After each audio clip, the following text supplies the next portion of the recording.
Hi guys, I'm here with the real-time coloring of a party crab. The card video will be annotated in the upper right corner if you want to see how I made the card. This is just the coloring and it is in real time. This is actually a very short real-time video because he was pretty quick to color this little crab. So I'm coloring this party crab because there is a challenge going on over at some Odd Girl blog. The whole month of October you can win a whole bunch of gift cards and you can have so much fun. So come and join us over at the Some Odd Girl blog. If you want to know more information, you can see my video, or you can hop on over to the blog and you have all of the details there. So my crab is blue-green, and you're like, it's a blue-green crab. It is a blue-green crab. And I say today that, yeah, because there is blue-green crabs. I had so much fun Googling crabs because I don't know if you know this, but crabs, the reason why they are red is because they have a in the shells, there is a thing that makes them red if you boil them. Just as shrimps and crawfishes aren't red from the beginning, they're brown and black and grey. Shrimps are mostly grey. Crabs have also other colors before they are cooked. So I wanted a very alive crab, so I went for another color scheme also. I didn't want to make a red crab. It was just, no, I didn't want a red crab, so I was really, really happy that they have a lot of different colors. And I found this one that was mostly kind of a very dull greenish grey, but in his joints he had this bright, beautiful blue-green. So that is the color I've chosen to add to my little crab. So for the coloring, I started out going in with my lightest color, kind of mapping out how I wanted the colors to be, where I wanted the shadows to be, and all of those.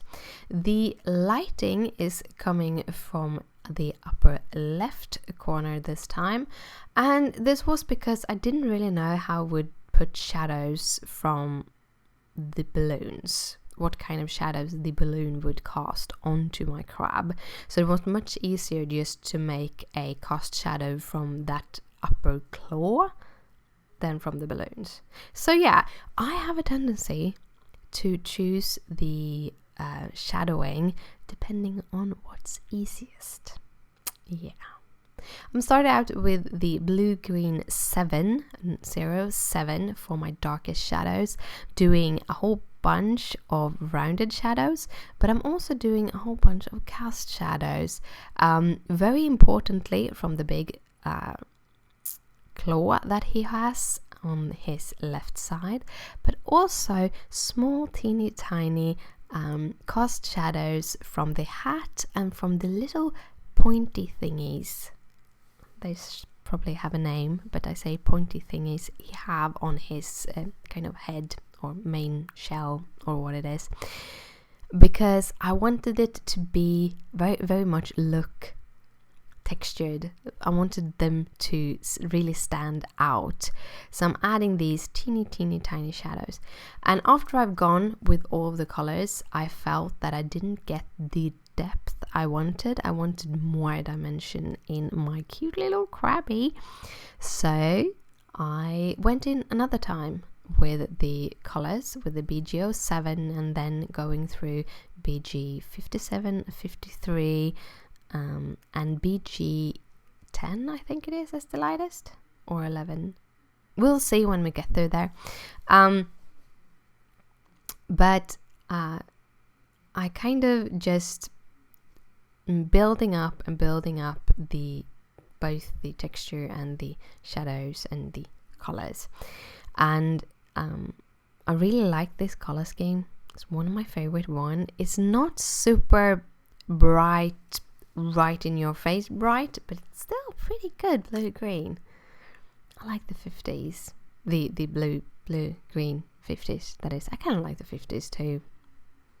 They're kind of cool fashion and stuff. As I'm using four colors, I'm actually leaving just a little bit of a kind of highlight on the claws. You see, I can't speak right now. So that the lightest, which is the BG10, is not being too prominent, because the BG10 doesn't blend perfectly with the BG53, and by not having too much of that delimiter, I don't have to worry about it. Then I'm going in with the colorless blender to kind of clean up the coloring, but also to lighten up all of those little pointy thingies. So, and that will actually light up a little bit after I have added it. But I added it so that they will kind of pop a little bit extra. Then I'm using my R30s for the mouth, with the 35 in the throat and on the inner side of the cheek. And then just blending that out with the R32 and 30. For the balloons, again, the thing is, I'm not a pastel person. Pastel colors, I like to have a very high contrast, and when you work towards very light pastel color, you don't get that contrast, and therefore you don't get the same dimension in your items.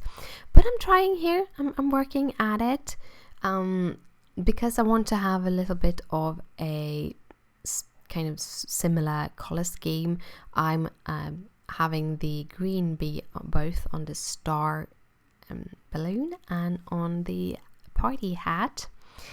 I'm adding the shadow on the party hat both on the side and a little bit kind of rounded down, because it is a cone, and cones shadow that way.